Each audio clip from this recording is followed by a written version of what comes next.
Assalamualaikum warahmatullahi tes tes Bismillah. Bismillah.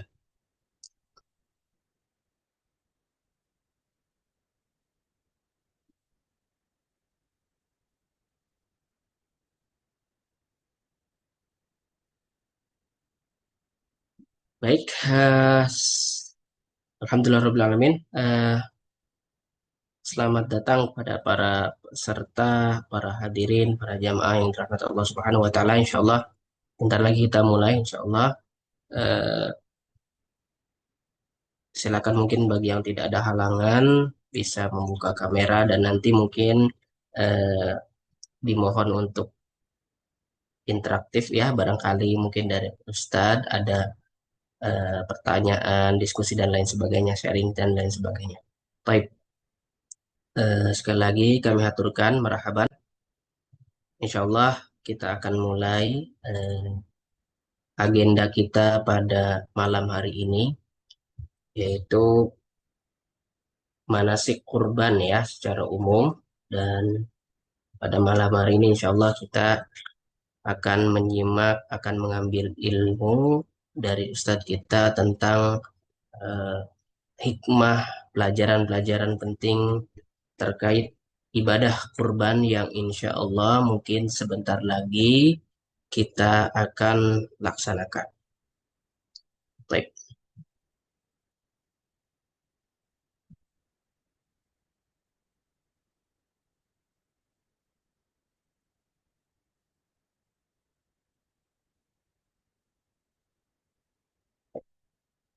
baik, para hadirin, para jamaah, para ikhwas sekalian, kita mulai insya Allah majelis kita pada malam hari ini. Mari sama-sama tentunya eh, niatkan karena Allah Subhanahu wa Ta'ala untuk belajar dan untuk beribadah karena Allah. Baik. Eh, Bismillahirrahmanirrahim. Assalamualaikum warahmatullahi wabarakatuh. Innal hamdalillah nahmaduhu wa nasta'inuhu wa na'udzu billahi min syururi anfusina wa min sayyiati a'malina may yahdihillahu fala mudilla lahu wa may yudlil fala hadiyalah. Asyhadu an la ilaha illallah wa asyhadu anna Muhammadan abduhu wa rasuluh. Allahumma shalli wa sallim ala nabiyyina Muhammad wa ala alihi wa ashabihi ajma'in, amma ba'du. Qala Allah Ta'ala fi kitabihil karim ba'da a'udzu billahi minasyaitonir rajim. Alladzina ولكل أمة جعلنا منسكا ليذكروا اسم الله على ما رزقهم من بهيمة الأنعام فإلهكم إله واحد فله أسلموا وبشر المخبتين الذين إذا ذكر الله وجلت قلوبهم والصابرين على ما أصابهم والمقيم الصلاة ومما رزقناهم ينفقون. Para hadirin, para jamaah yang dirahmati Allah Subhanahu wa taala, marilah kita sama-sama panjatkan puji serta syukur kepada Allah Subhanahu wa taala, dan itu yang paling pertama kita panjatkan, paling pertama kita haturkan atas segala nikmat Allah Subhanahu wa taala hingga detik ini.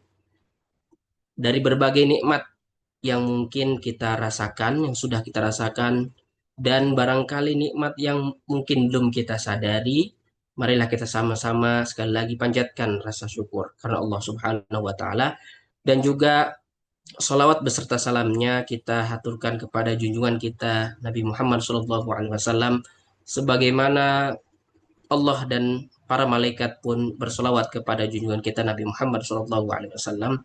Inna Allah wa malaikatahu yusalluna ala nabi. Ya ayyuhalladzina amanu sallu alaihi wa sallimu taslima.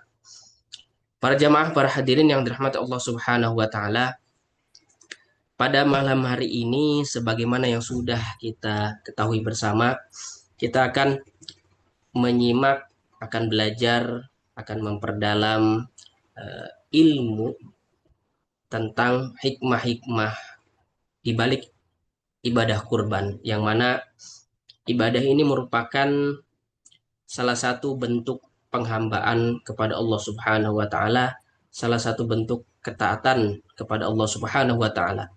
Ibadah kurban bukan hanya disyariatkan kepada kita umat Nabi Muhammad, tapi tentunya ibadah ini merupakan syariat yang Allah syariatkan kepada umat-umatnya, kepada hamba-hambanya terdahulu. Sebagaimana umat-umat para nabi terdahulu. Ini setiap umat telah Allah syariatkan kurban atau penyembelihan. Dengan tujuan apa? Dengan tujuan menyebut nama Allah, mengagungkan Allah, beribadah kepada Allah. Atas apa? Atas rizki yang Allah karuniakan kepada kita semua, terutama wabil khusus berupa hewan ternak. Maka dari itu, ibadah kurban bukan hanya penyembelihan semata, bukan hanya agenda tahunan semata, tapi ibadah kurban adalah bentuk ketaatan yang luar biasa, sebagaimana dicontohkan oleh Nabi kita Nabi Ibrahim alaihissalam, sebagai bentuk penghambaan, sebagai bentuk ketaatan kepada Allah Subhanahu wa taala. Dan mudah-mudahan kita termasuk golongan yang melakukan hal itu, sebagaimana tadi sudah kami sebutkan dalam potongan atau dalam ayat Al-Quran di surat Al-Hajj, tepatnya ayat 34 tadi. Mudah-mudahan kita termasuk orang-orang yang melakukan ibadah kurban karena Allah Subhanahu wa taala. Sehingga kita dijuluki atau mendapatkan gelar Al-Mukhbitin. Apa itu Al-Mukhbitin? Sebagaimana Allah kabarkan atau beritakan kepada kita, wabasyiril mukhbitin. Sampaikanlah kabar gembira kepada orang-orang al-mukhbitin. Yaitu apa? Alladzina idza dzukirallahu wajilat qulubuhum was-sabirina 'ala ma asabahum wal muqimis shalah wa mimma razaqnahum yunfiqun. Yaitu al-mukhbitin, orang-orang yang apabila disebut nama Allah hati mereka bergetar, orang-orang yang sabar atas apa yang menimpa mereka, dan orang-orang yang melaksanakan sholat karena Allah, dan orang-orang yang menginfakkan sebagian rizki yang Allah karuniakan kepada kita, kepada mereka, yaitu orang-orang mukhbitin. Oleh karena itu, para jamaah sekalian, ikhwah sekalian yang dirahmati Allah Subhanahu wa taala, mari kita memperdalam ilmu tentang kurban, tentunya dalam rangka agar ibadah kita diterima Allah Subhanahu wa taala, agar niat kita semakin yakin karena Allah Subhanahu wa taala, dan pada akhirnya agar kita semakin menjadi orang-orang yang mukhbitin, orang-orang yang berupaya sekuat tenaga untuk melakukan ketaatan kepada Allah Subhanahu wa taala, mentauhidkan Allah Subhanahu wa taala, dan senantiasa memohon ampunan kepada Allah Subhanahu wa taala. Baik, itu saja sebagai pembuka pada malam hari ini. Selanjutnya, mari kita simak pemaparan materi yang akan disampaikan oleh Ustadz kita, Dr. Rahmat Hidayat Lubis, terkait hikmah-hikmah ataupun pelajaran-pelajaran penting di balik ibadah kurban. Kepada beliau, Ustadz Rahmat Hidayat Lubis, kami silakan. Betul. Jazakumullahu khairan wa barakallahu fikum. Syukran Ustaz Agus. Bismillahirrahmanirrahim. Assalamualaikum warahmatullahi wabarakatuh. Alhamdulillahi rabbil alamin. Wassalatu wassalamu ala ashrafil anbiya wal mursalin wa ala alihi wa sahbihi ajma'in. Rabbi shrah li sadri wa yassir li amri wahlul 'uqdatam min lisani yafqahu qawli. Allahumma 'allimna al-Qur'ana wa as'idna bihi ya rabbal alamin. Allahumma amin. Ustadz Agus Mujib sebagai pembawa acara yang kami hormati, semoga Allah memuliakan antum di dunia dan di akhirat. Allahumma amin. Para peserta peserta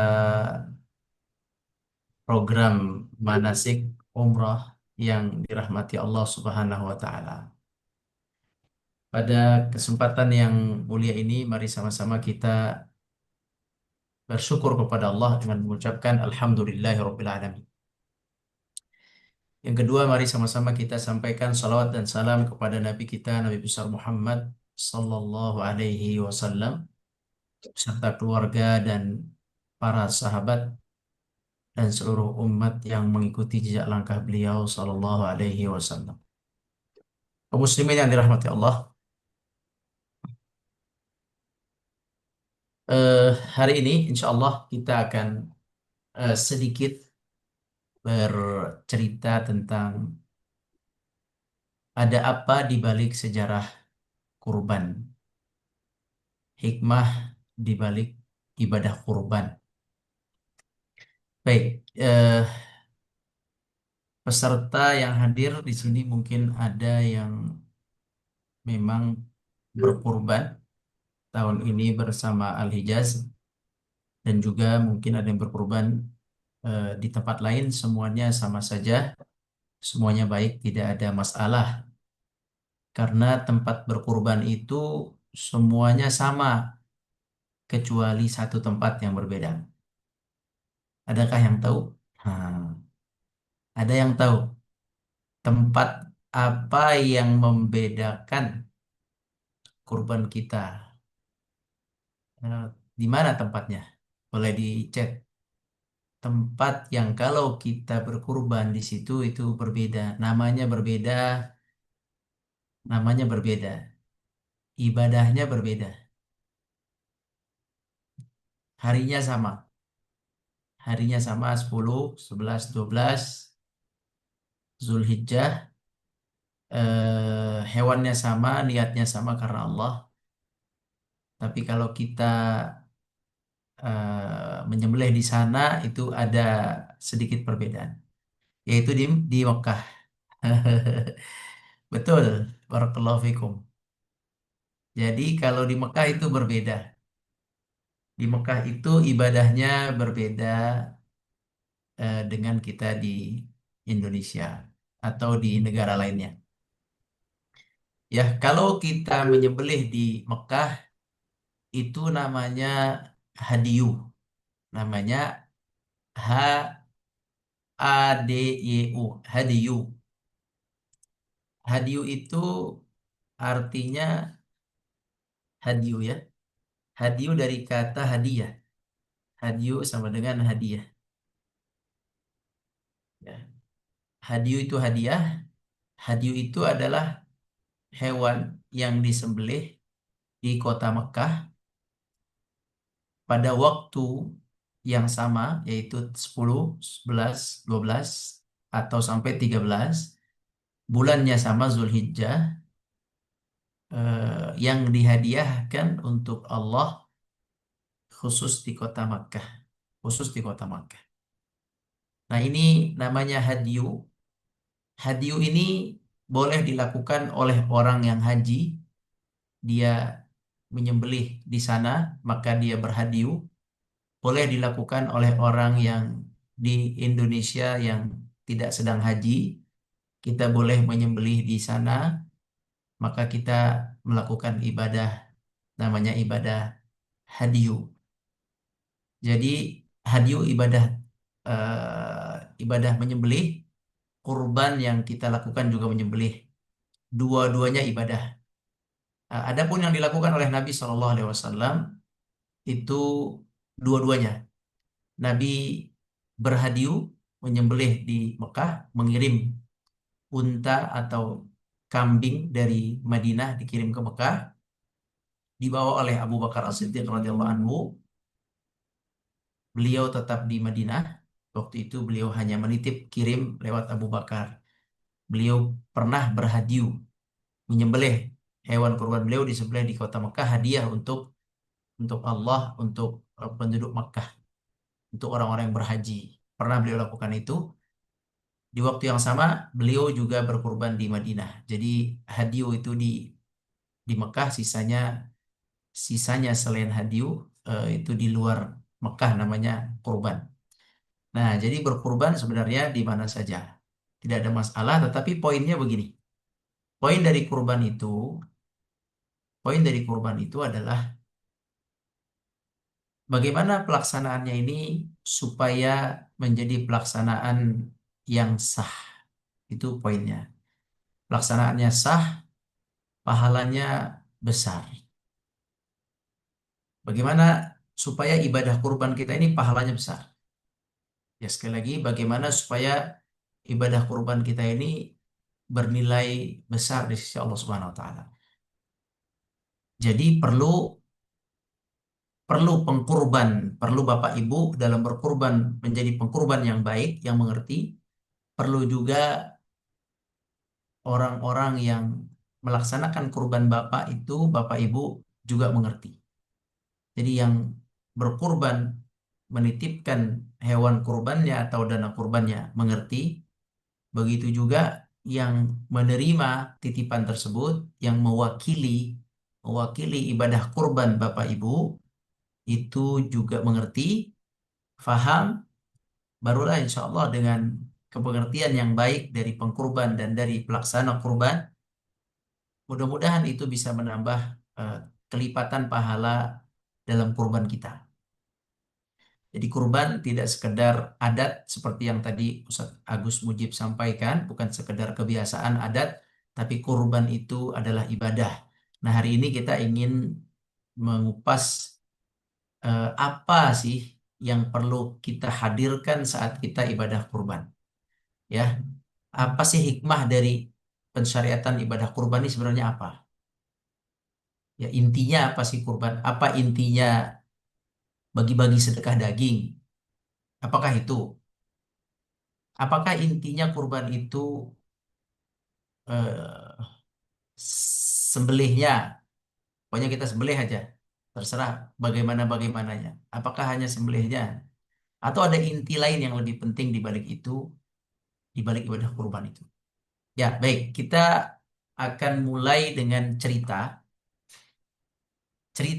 Nabi Ibrahim alaihissalam bersama anaknya Ismail. Kita akan minta Ustadz Agus untuk membacanya bersama anak ya, Ustadz ya. Membaca eh, kisah atau cerita surat apa namanya? Surat As-Saffat. Silakan yang ada kesempatan bisa membaca atau membuka surat As-Saffat. Kita akan baca surat As-Saffat ayat 100 sampai 110 atau 111. Baik, bismillahirrahmanirrahim. Ustadz Agus, barakallahu fikum. Kita Halo. lihat ya, Ustadz ya. Bismillahirrahmanirrahim. Kita mulai dari ayat 100. Nah,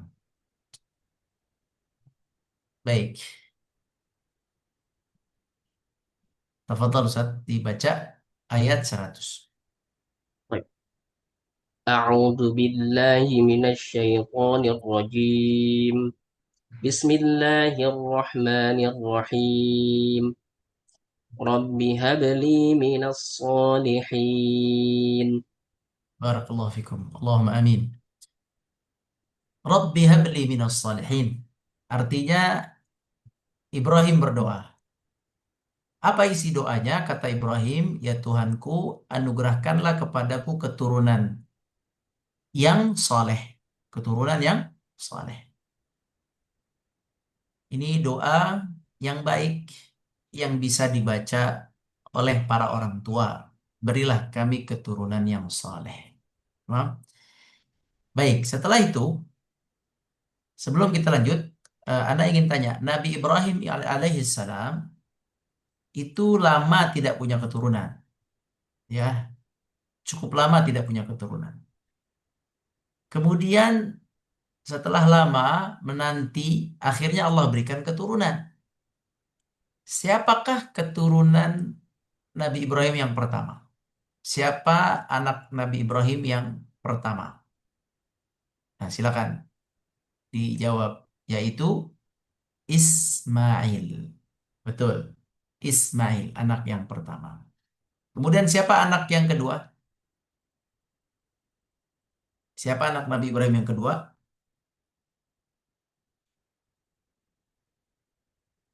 Ishak. Ya, betul. Barakallahu fikum. Yang kedua adalah Ishak. Jadi, beliau diberikan oleh Allah dua putra. Yang pertama Ismail, yang kedua Ishak. Ismail dan Ishak jaraknya cukup jauh. Jadi, kejadian yang akan kita ceritakan ini adalah kejadian di mana Nabi Ibrahim sebelumnya menunggu agar diberikan keturunan. Kemudian Allah berikan keturunan yaitu Ismail. Kemudian Ismail tumbuh kembang dengan baik menjadi anak satu-satunya. Belum lahir Ishak. Ishak belum lahir. Kejadian terjadilah kejadian yang akan kita kisahkan ini. Baik. Beliau berdoa, Rabbi habli minas salihin. Ya Allah, anugerahkanlah kepadaku keturunan yang termasuk orang-orang saleh. Kemudian Allah menjawab, silakan Ustaz Agus. Nah, ayatnya. Ayatnya a'udzubillahi minasyaitonirrajim. Fabasyarnahu bighulamin halim. Artinya, Masya Allah. Kemudian Allah berfirman, maka kata Allah, kami memberi kabar gembira kepada Ibrahim dengan kelahiran seorang anak yaitu Ismail yang sangat santun. Halim ini maksudnya sabar. Ya, Halim artinya sabar, yang sangat sabar. Anak yang sangat sabar. Coba Anda tanya lagi ya. Kita diskusi Ustaz ya. Yang lain boleh menyimak diskusi Anda dengan Ustaz Agus. Ustaz Agus, ini di sini Nabi Ibrahim berdoanya minta anak yang Soleh. soleh. Dikasih oleh Allah anak yang halim. Ya enggak? Ya, Mintanya soleh. soleh. Dikasihnya Halim. halim. Halim artinya adalah Sabar, santun. ah, Kalau di sini santun nih. ya, kalau di terjemahan itu santun. Tetapi Ustaz Agus pasti tahu halim artinya adalah sabar. Al-hilm as-sabru. Nah, sabar. Nah, halim itu sabarnya sabar sekali ya. Halim itu sabar sekali. Dikasihnya anak yang sabar. Nah, apa hikmah dikasih anak sabar? Ternyata menurut para ahli ilmu, sabar itu kunci ketaatan kepada Allah. Itu ya, sabar itu kunci ketaatan kepada Allah. Orang yang tidak sabar akan mudah untuk dihasut oleh syaitan. Subhanallah, subhanallah. Jadi Allah memberikan kepada Ibrahim lebih dari yang diminta. Lebih dari yang diminta. Karena soleh itu bisa jadi orangnya emosional, tapi dia soleh. Taat, tapi dia ada sedikit sifat bawaan emosional. Soleh itu bisa jadi punya sifat, dia soleh, baik, taat, tapi dia ada sifat ketergesa-gesaan. Sehingga terkadang syaitan menggodanya dari sifat tergesa-gesaannya. Padahal orangnya baik, tapi tergesa-gesaannya dimanfaatkan oleh syaitan. Padahal orangnya baik, soleh, tapi emosionalnya dipermainkan oleh syaitan sehingga terkadang dia khilaf, emosionalnya muncul. Padahal orangnya soleh, tapi dia suka punya punya sifat eh, punya sifat dendam, ada sifat dendam yang agak dominan diganggu oleh syaitan. Masuk syaitan dari situ. Tetapi jika seorang saleh memiliki sifat sabar, dia soleh dan sabar, maka kesolehannya akan menjadi soleh yang sangat sempurna. Nah, Ustadz Agus pasti tahu, Ustadz Agus ada Rasul yang kita kenal 25. Tapi dari 25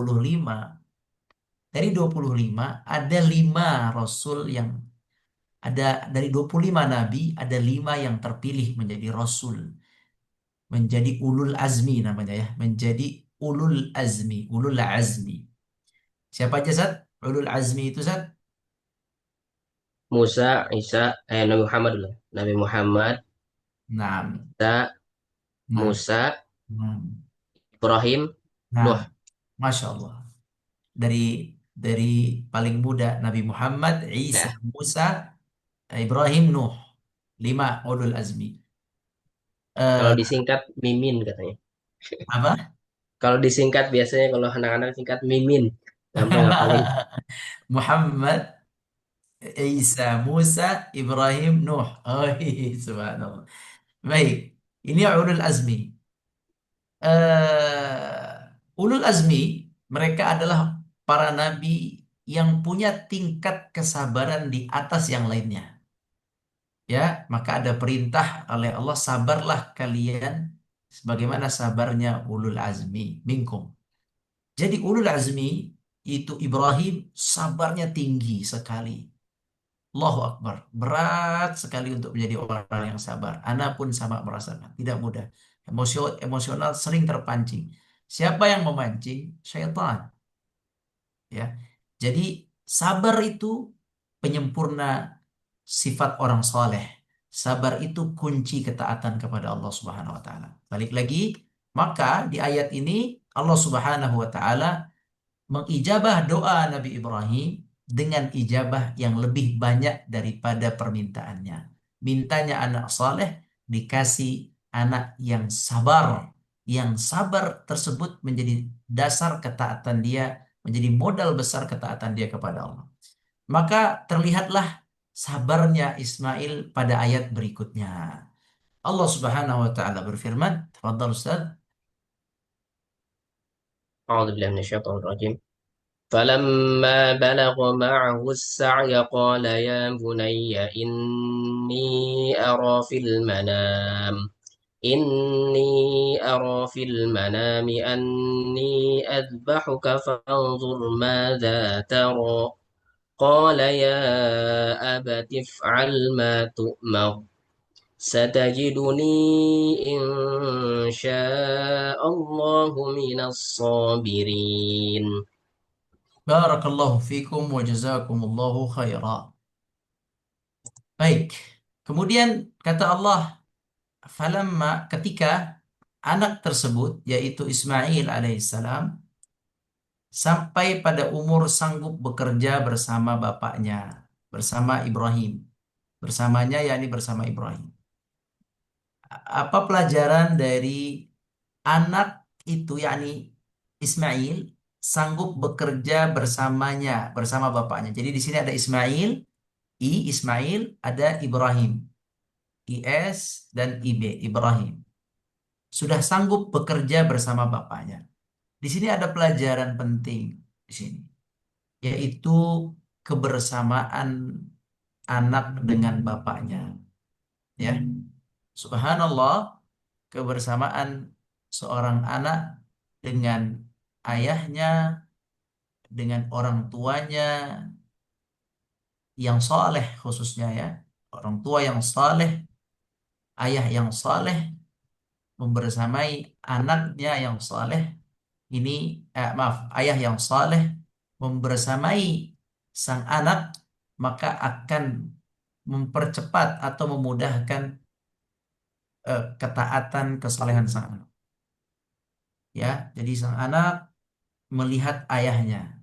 Kebersamaan anak dengan ayah ini zaman sekarang menjadi sangat minim terjadi disebabkan pekerjaan, disebabkan banyak hal sehingga eh, jarang sekali kita temukan interaksi baik antara seorang ayah dan anaknya atau seorang ibu dan anaknya.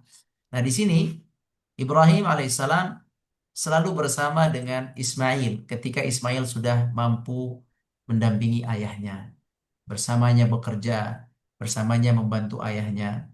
Nah, selama Ibrahim berdampingan dengan Ismail atau sebaliknya, kira-kira apa yang diajarkan oleh Ibrahim kepada Ismail?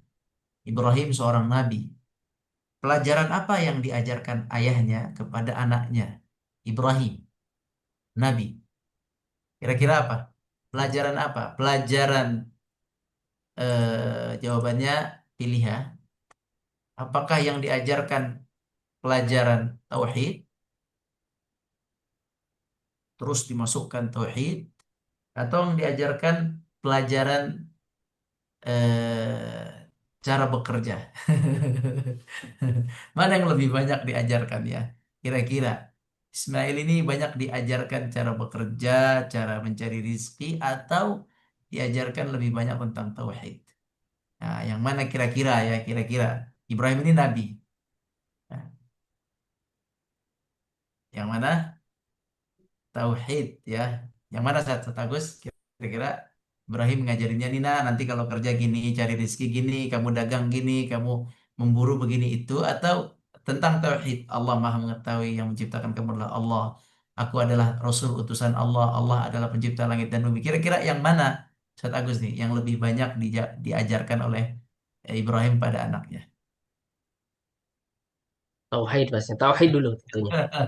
Sebelum Pasti. pekerjaan Iya. pekerjaan duniawi.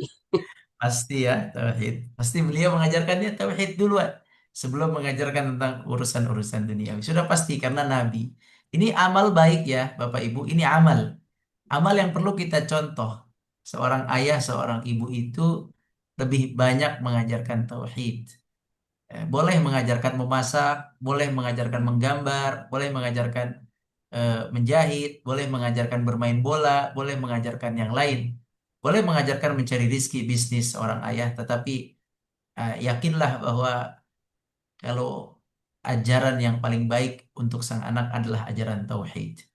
Kalaulah dia diajarkan tauhid, mengenal Allah dengan baik, maka maka kedepannya dia akan tunduk kepada ayah ibunya. Seorang anak yang dikembangkan oleh orang tuanya tentang tauhid, tentang Allah, taat kepada Allah, taat kepada Rasul, Allah menciptakanmu, kamu harus mengikuti segala perintahnya, kamu harus tunduk perintah Allah. Sang anak yang dibangun berdasarkan ketaatan kepada Allah oleh bapak ibunya tentu tidak mudah, tapi jika itu terus yang dibangun dan diisi, maka insya Allah sang anak akan tumbuh kembang jadi anak yang baik kepada orang tuanya di masa dewasa nanti. Tetapi jika sang anak diajarkan dari kecilnya tumbuh kembangkan dengan keahlian, keterampilan saja, bagus. Diajarkan keterampilan, keahlian, skill, bagus. Tetapi ketika dewasa dia tidak mengenal tauhid dengan baik, tidak mengenal Allah dengan baik, tidak mengerti taat kepada Allah dengan baik, maka dia akan melupakan orang tuanya. Dia akan sibuk dengan keahliannya, pekerjaannya, dengan kesibukan dia selama dia bekerja saat dia dewasa. Maka Bapak Ibu sekalian, di sini kebersamaan Ibrahim alaihissalam bersama ayahnya ini kita ambil pelajaran bahwa kita perlu menyengaja membersamai anak-anak kita dan apabila kita membersamai mereka maka pesan yang kita titipkan dalam mereka kepada masukkan ke dalam hati mereka dan benak mereka adalah tentang ketauhidan, ketaatan kepada Allah, mengenal Allah, bersabar dalam A, dalam B, dalam C. Jadi tentang tauhid, ya. Nah, kita lihat di sini setelah bapak dan anak ini sering mereka bersama ketika Ibrahim sedang di Mekah tentunya ya. Kadang Ibrahim pergi juga ke Palestina. Tapi ketika di Mekah itu selalu bersama, mendampinginya, bersamanya diajarkan. Dan kita tahu ya, ibunya juga sama. Ibu dari Ismail adalah seorang istri yang sangat sabar. Bernama siapa? Hajar. Coba kesabaran Hajar. Kesabaran Hajar siapa yang tahu? Siapa yang atau Ustaz Agus saja biar cepat. Kesabaran Hajar apa? Contoh kesabaran sang ibunda Hajar. Apa Ustaz? Yang paling pertama adalah nurut ke suaminya. Sabar menahan hawanya untuk tunduk dan taat kepada suaminya. Masya Allah. Jadi Hmm. pokoknya sabar selama itu atas perintah Allah, kan Nabi Ibrahim nabi ya gitu kan. Otomatis apa yang disampaikan terutama ke istrinya dulu ya sebelum ke umatnya lain ke keluarganya itu tentunya bukan dari hawa nafsunya tapi atas perintah Allah. Walaupun sekilas mungkin atau bahkan tampak jelas tidak masuk akal kan seperti ketika Ibrahim meninggalkan Hajar dan anaknya di Mekah kan ceritanya kan seperti itu. Di Itu lembah. merupakan contoh ya betapa memang kesabaran itu diuji ya. Ya, berarti ibunya punya sifat sabar, ya, punya sifat sabar. Sabar ditinggal oleh suaminya bersama bayi yang masih menyusui, sabar lari-lari mencari air. Itu kesabaran di atas kesabaran. Nah, Ibrahim juga sabar. Ibrahim itu awah disebut. Awahun munib. Memang Ibrahim juga orang yang sabar, yang empati. Jadi ini bapak ibunya sabar. Kemudian Allah ciptakan anak yang sabar namanya Ismail. Baik, barakallahu fikum. Maka Ismail yang punya modal ketaatan yang besar yaitu sabar. Kemudian dimasukkan tauhid, kuat sudah. Pada saat itu Allah Subhanahu wa taala memberikan mimpi kepada Ibrahim. Mimpi para nabi itu adalah apa Ustaz? Kalau nabi bermimpi merupakan wah Wahyu. wahyu. Jadi kalau mimpinya nabi itu wahyu. Dan kalau melihat di sini di kisah ini Ismail itu sudah mengerti tentang itu. Sang anak muda ini tahu kalau ayahnya bermimpi berarti itu wahyu, ya. Kalau ayahnya bermimpi berarti itu wahyu. Lihat bagaimana ayahnya menjelaskan tentang tentang agama dengan baik ya. Nabi ya, nih, nabi ya. Penting sekali. Nah, wahai anakku, kata Ibrahim, sesungguhnya aku bermimpi bahwa aku menyembelihmu. Pikirkanlah apa pendapatmu. Yakni bagaimana pendapat. Jadi ayahnya bercerita bahwa aku bermimpi. Nah, sang anak langsung mengerti mimpi ayah adalah perintah. Apa mimpinya? Mimpinya tidak mudah nih. Mimpinya adalah aku menyembelihmu. Menyembelih. Menyembelihmu. Subhanallah, mimpi yang sangat berat tentunya, tetapi Ibrahim menyampaikan karena ini perintah. Ibrahim tidak menyembunyikan mimpinya. Ini juga ada pelajaran di sini ya. Pelajaran apa di sini yang kita dapat ambil dari keberanian Ibrahim untuk menyampaikan mimpinya? Bisa nggak Ibrahim menyembunyikan saat mimpinya? Saat? Bisa saja. Tentu bisa Bisa, pasti. sangat bisa gitu ya. Tapi subhanallah, beliau dengan tegar menyampaikan mimpi itu kepada anaknya. Artinya beliau ketika menyampaikan sama saja ingin mengatakan anakku, aku disuruh menyembelihmu. Sama aja. Atau anakku, aku akan menyembelihmu. Nah, kurang lebih ke sana. Nah, ini menunjukkan apa? Menunjukkan taatnya Ibrahim kepada Allah walaupun pada perintah yang sangat berat dilakukan. Ya, walaupun pada perintah yang sangat berat dilakukan. Walaupun dia harus berkorban dengan pengorbanan yang sangat berat. Nabi Ibrahim bersedia menjalankan ketaatan kepada Allah walaupun harus mengorbankan anak kandungnya satu-satunya yang sangat nurut sekali yang sudah baru tumbuh kembang bisa membantunya, sudah bisa bermain dengannya, bisa berdiskusi dengannya. Lagi saat-saat nikmatnya dengan sang anak hanya satu, sabar, taat. Subhanallah, Allah Subhanahu wa taala meminta Ibrahim berkorbanlah atau istilah kita apa bahasa kitanya eh, berkorbanlah yakni apa berkorban apa bahasa lainnya yakni eh, Allah meminta kepadamu yang paling kau cintai persembahkanlah kepada Allah yang terbaik pengorbanan yang terbaik yaitu anaknya langsung yang diminta oleh Allah Subhanahu wa taala. Ibrahim dihadapkan dengan dua cinta, cinta kepada Allah dan cinta kepada anaknya. Tentu di sini dengan beliau menyampaikan mimpi menunjukkan bahwa kecintaan beliau kepada anak ya, kecintaan beliau kepada anak tidak menyebabkan beliau maksiat kepada Allah. Ya, kecintaan beliau kepada anaknya tidak menyebabkan beliau melanggar hukum Allah. Betapa banyak orang tua karena cinta anaknya dia langgar hukum Allah. Ini tidak. Hukum Allah, perintah Allah sampaikan. Aku sampaikan kamu harus menyembelih anakmu. Nah, dia Ibrahim mendahulukan taat kepada Allah walaupun anak yang dicintainya harus harus harus harus berpisah dengannya, harus tidak dipenuhi keinginan anaknya, harus harus mengorbankan anak. Ya, ini bentuk ketaatan yang sangat sangat-sangat berat dari Ibrahim alaihissalam dia lebih mengedepankan cinta Allah daripada cinta anaknya. Kemudian Ibrahim alaihissalam setelah menyampaikan itu, beliau mengatakan, pikirkanlah apa pendapatku, wahai anakku. Ini Ibrahim mengajak anaknya untuk dengan halus, tidak langsung Nabi Ibrahim menarik anaknya, menyembelihnya dengan diam-diam lagi tidur, tidak. Tapi Nabi Ibrahim mengerti perasaan anaknya sehingga Ibrahim mencoba untuk meminta pendapatnya, ya, agar lebih lembut, tidak langsung-langsung saja. Kemudian Ismail, subhanallah, sang anak yang belajar di tangan ayahnya tentang tauhid, beliau menjawab, wahai ayahku, lakukanlah apa yang diperintahkan Allah kepadamu. Lakukanlah apa yang diperintahkan Allah kepadamu. Lihat bagaimana sang anak mengerti bahwa mimpi, lihat di sini mimpi, mimpi ayahnya merupakan perintah Allah Subhanahu wa Ta'ala.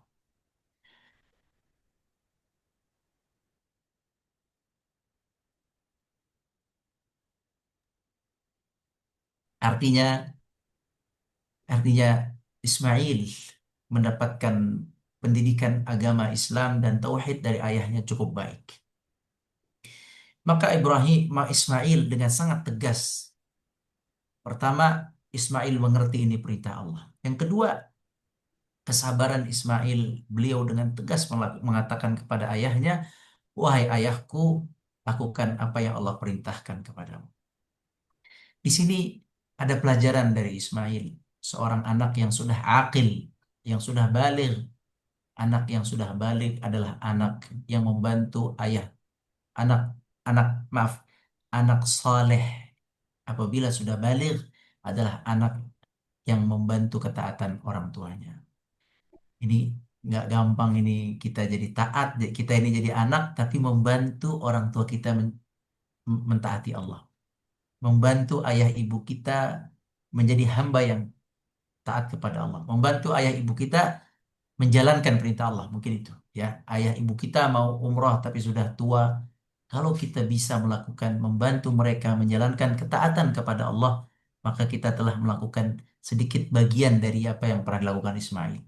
Ismail di sini posisinya sedang memudahkan ayahnya menjalankan ketaatan. Apa itu? Ketika beliau mengatakan, lakukanlah wahai ayahku. Masya Allah.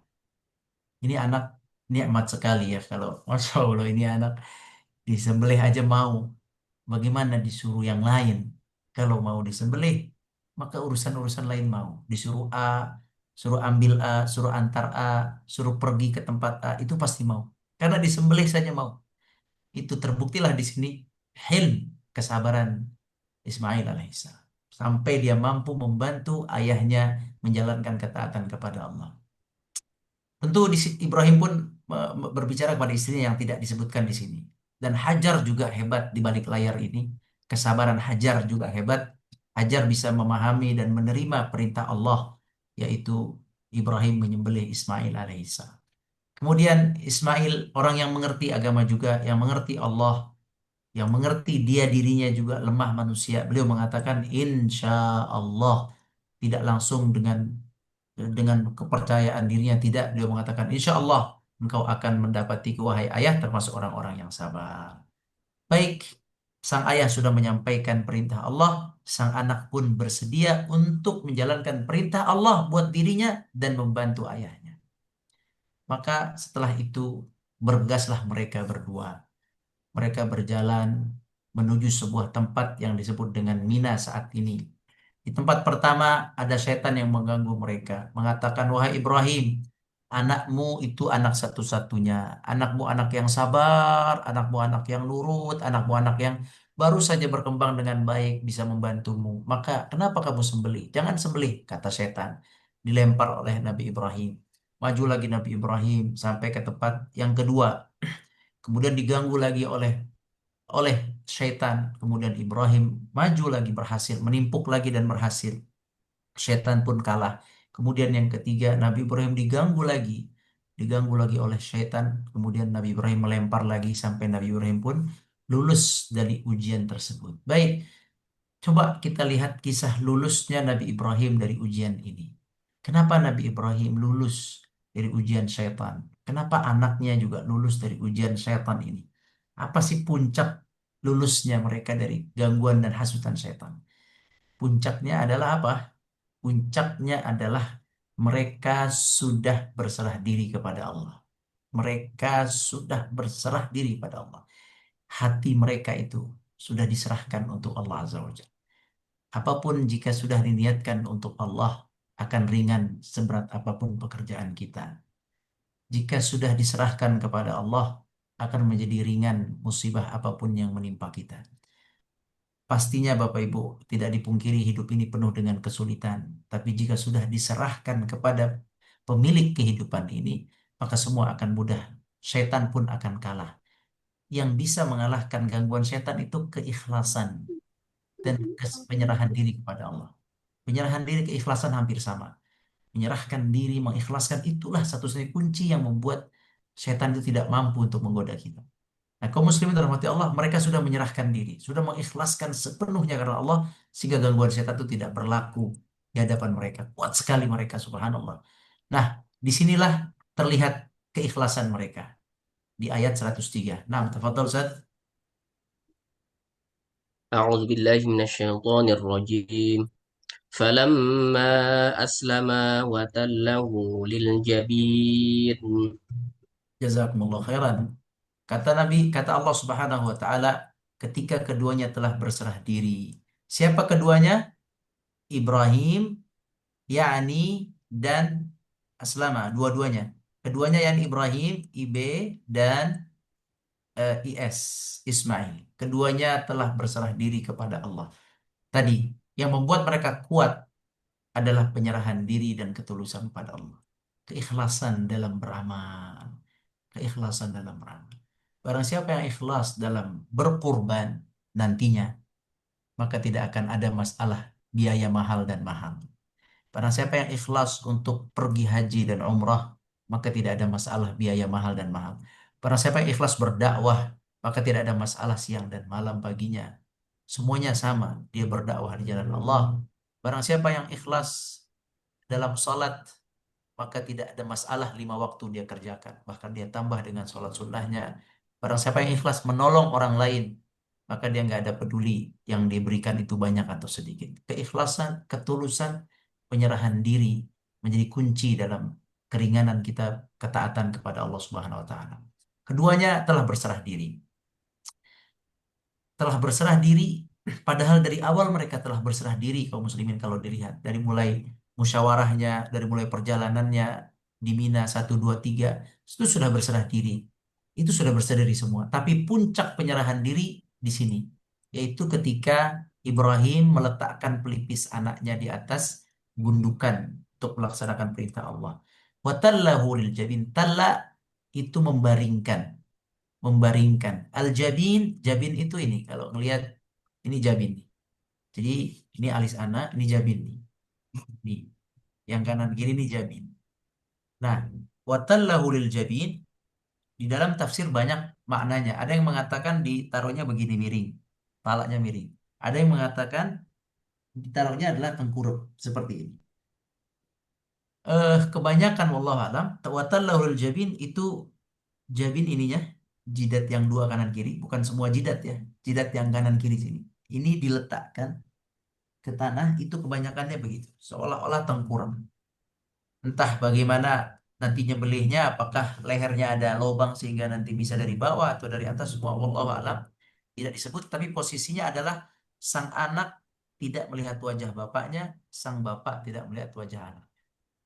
Ya, coba kalau antum bayangkan, ya, antum disuruh nyembelih anak ya. Dan antum posisikan dia sebagai yang akan disembelih. Gimana posisinya? Apakah antum miringkan dia seperti kambing, ya, seperti kambing kemudian antum sembelih, antum lihat matanya meneteskan air mata. Apakah antum sekuat itu atau antum letakkan aja dia mukanya ke bawah yang kelihatan hanya bagian leher atasnya, kemudian nanti cara nyembelihnya bisa dari bawah atau dari mana? Yang mana yang dipilih coba? Yang mana? Apa antum tega melihat tangisan matanya, melihat pipinya separoh, antum sembelih lehernya? Atau mendingan dia semua mukanya ke bawah hanya terlihat bagian atasnya? Mana yang lebih ringan? Hah? Yang mana yang lebih ringan? Apakah posisi miring seperti menyembelih kambing atau posisi tengkurap semuanya, wajahnya ke bawah? Mana lebih ringan? Pastinya adalah yang Tengkurap. Secara manusiawi, tengkurap. secara manusiawi. Antum manalah sanggup, Syekh? Ya kan, manalah kita sanggup? Matanya, mukanya separuh kelihatan terus kita sembelih. Manalah sanggup anak kita? Makanya eh, penjelasan para ulama bahwa watallahu lil jabin, bahwa Nabi Ibrahim menengkurapkan anaknya mukanya menghadap ke tanah.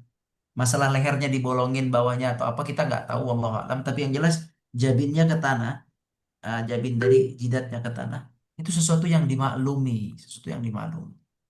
Karena berat sekali saat itu. Nah, makanya para mufasir menafsirkan itu, bahwa posisi jidatnya itu menyentuh tanah sehingga tidak terlihat mukanya.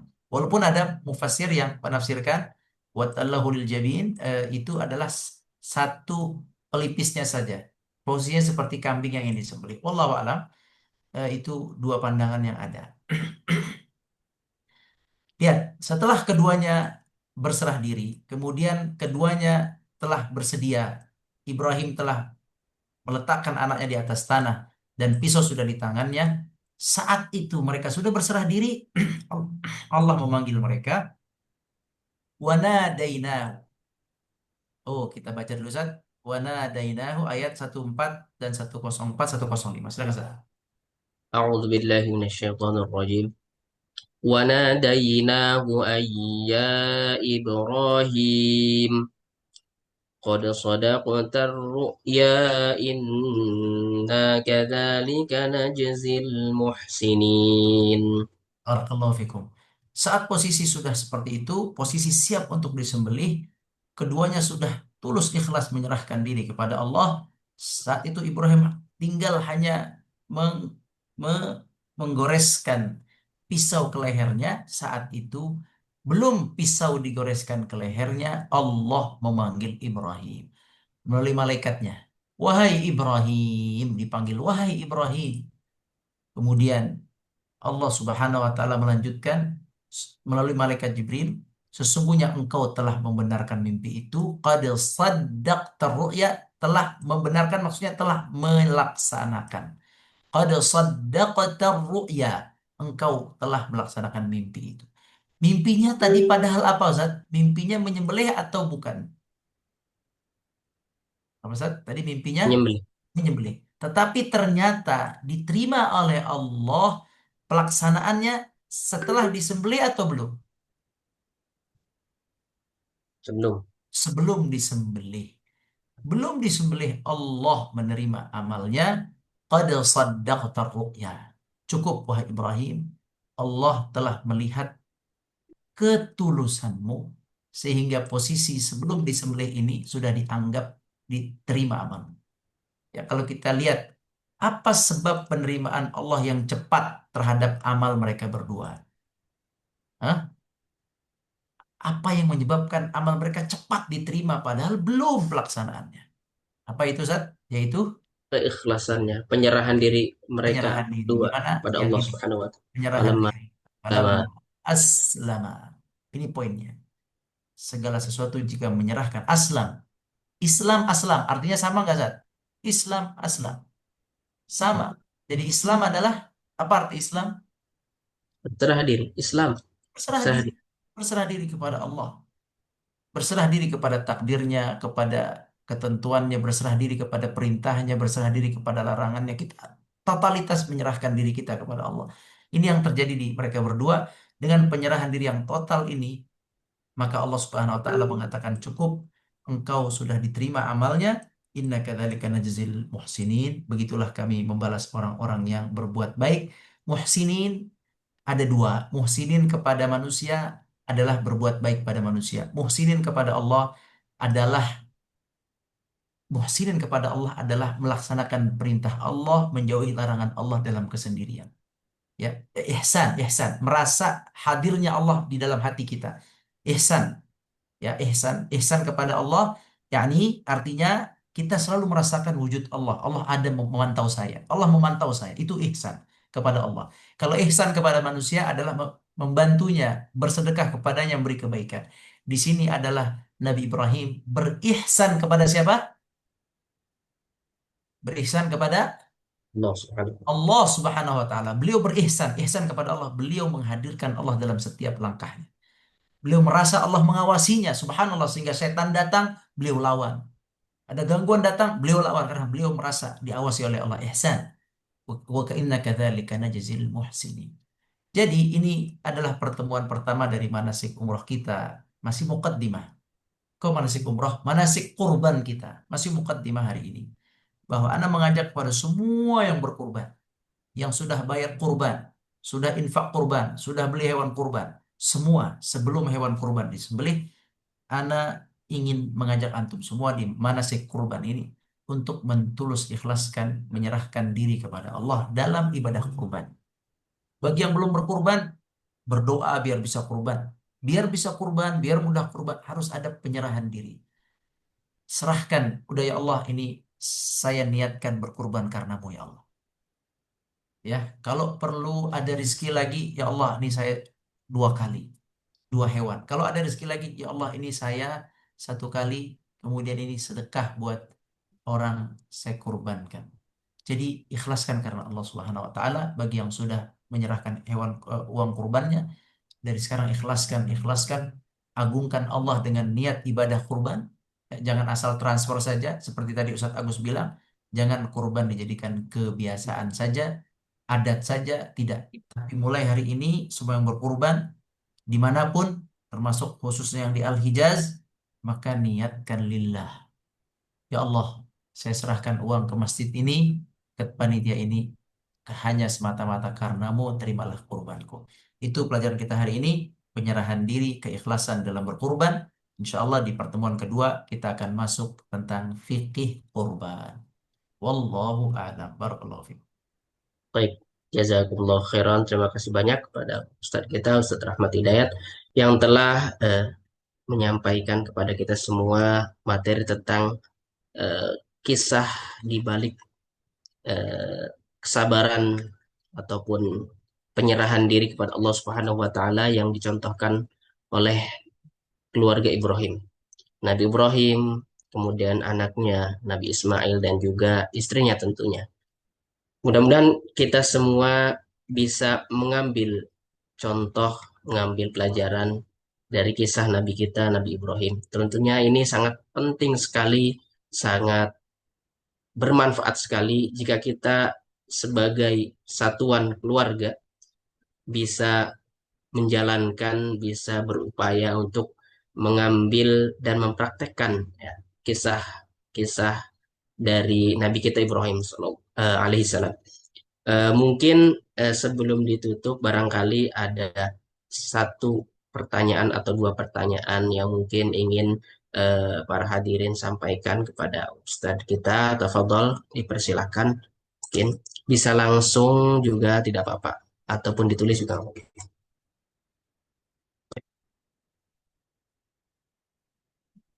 Bagi yang ingin bertanya, ditulis boleh di kolom chat ataupun langsung ditanyakan open mic, insya Allah. Tafadhol.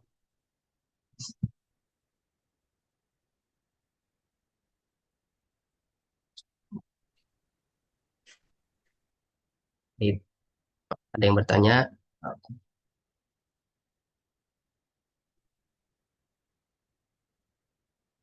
Nah, di sini ada perintah umat Nabi Muhammad untuk berkurban pada surat Al-Kautsar. Dan jauh sebelumnya ada kisah Ibrahim, perintah menyembelih Ismail. Apa kaitannya, Ustaz? Nah, kalau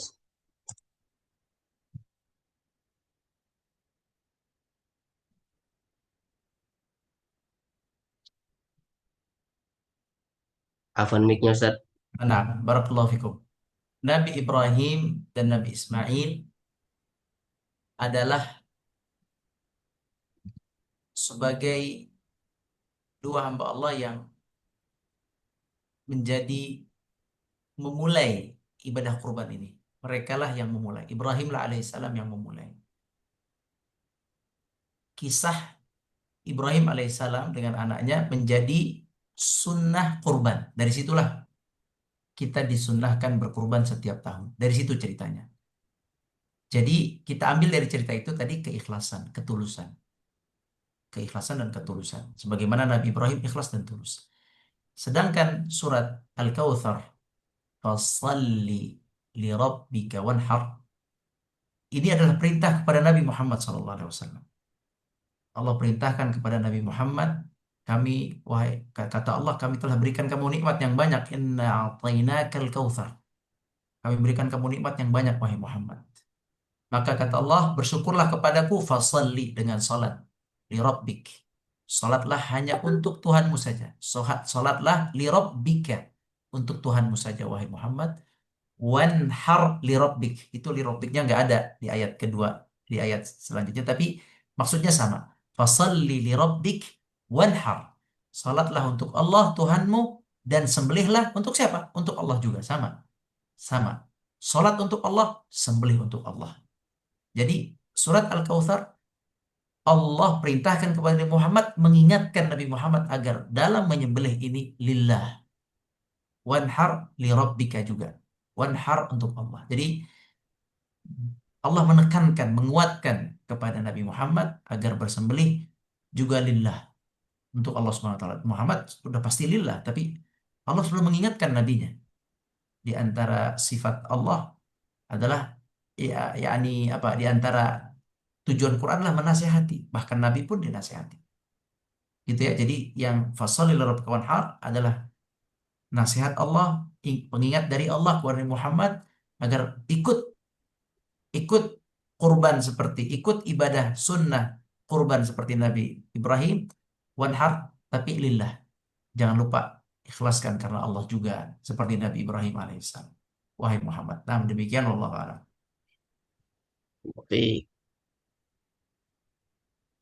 selanjutnya ada lagi Ustaz satu.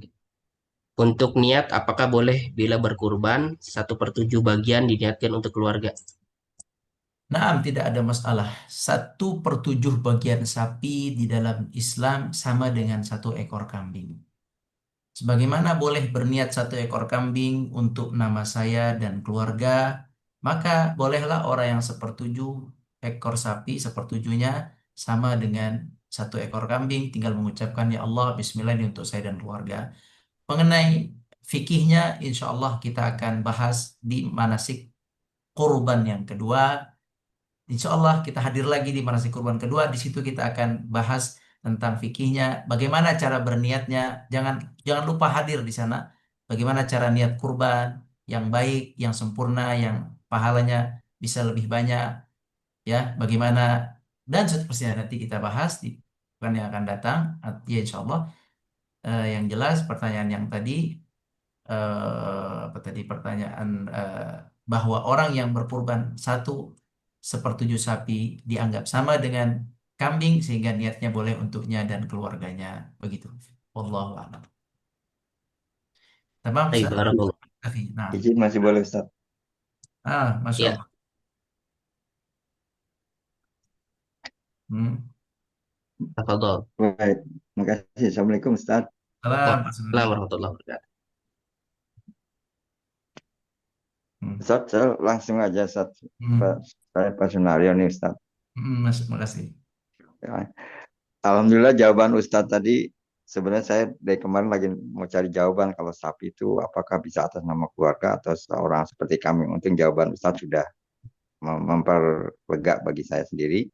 Karena pertanyaan kedua, saya mau Alhamdulillah. bertanya Ustaz, eh, bagaimana model keluarga ini supaya satu frekuensi nih Ustaz. Kalau Nabi Ibrahim, istrinya, anaknya, kan begitu. Kayaknya tune in semua nyambung nih Ustaz. Nah, terus kedua, kalau kita coba merenung, kayak udah ibunya Musa menghanyutkan anaknya bayi, itu kan semacam ilham atau apa. Begitu bisa mendapat apa ya istilahnya. Kalau mungkin kalau di dalam surat Tagabun ya di kolba ini dapat petunjuk Allah lah, itu modelnya kan. Kalau kita manusia biasa nih, kira-kira bagaimana? Karena maaf banyak kasus itu karena ngambil ilmu hitam, akhirnya membunuh anaknya untuk masuk surga. Alasannya kan ada bisikan-bisikan yang salah itu Ustaz. Demikian Ustaz untuk memahami lebih jauh. Assalamualaikum warahmatullahi wabarakatuh. Salam. Warahmatullahi wabarakatuh. Takwa. Ya, kuncinya adalah takwa, suaminya bertakwa, istrinya bertakwa kepada Allah, kedua-duanya berusaha untuk mendekatkan diri kepada Allah, menyerahkan diri kepada Allah. Belajar, sang suami belajar menyerahkan diri pada Allah, yang istri juga sama, anak-anaknya sama.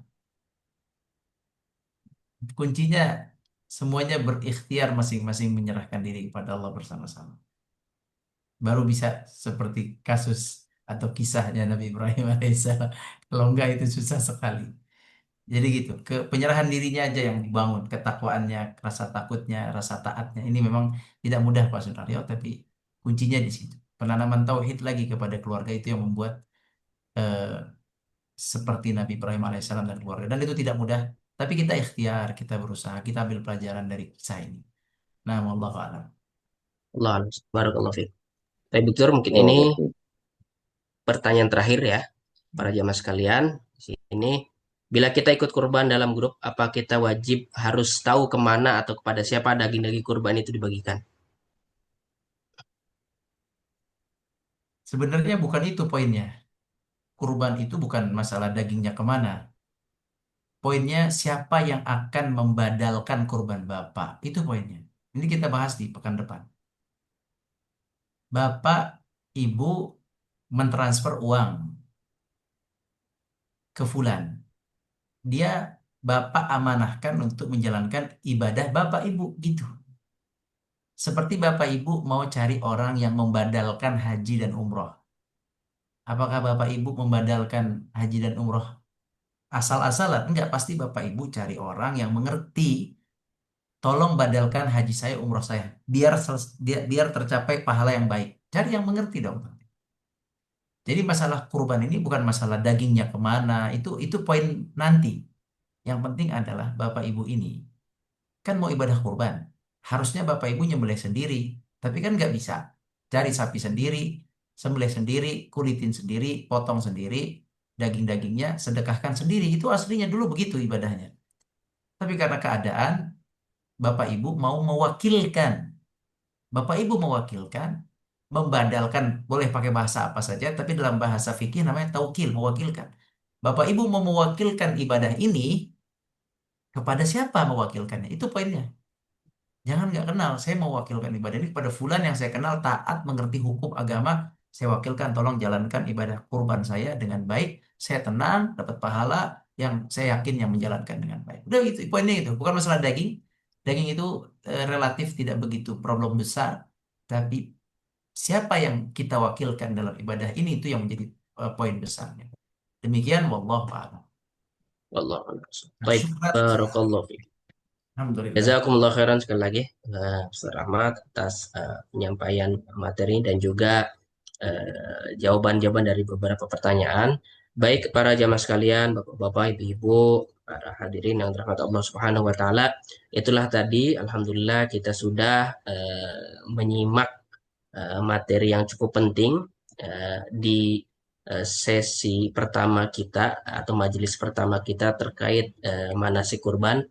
Dan yang paling utama kita kedepankan adalah niat karena Allah Subhanahu wa taala, berserah diri kepada Allah Subhanahu wa taala, ikhlaskan karena Allah Subhanahu wa taala. Itu yang paling penting dan yang paling utama. Sehingga di pertemuan awal kita ini itu yang kita bangun terlebih dahulu, itu yang kita harus tanamkan terlebih dahulu dalam hati kita. Siapa saja yang ingin berkurban ataupun sudah mendaftarkan diri ataupun mentransfer ke panitia kurban dan lain sebagainya, dan yang belum, mari kita sama-sama tanamkan niat itu sekuat-kuatnya karena Allah Subhanahu wa taala.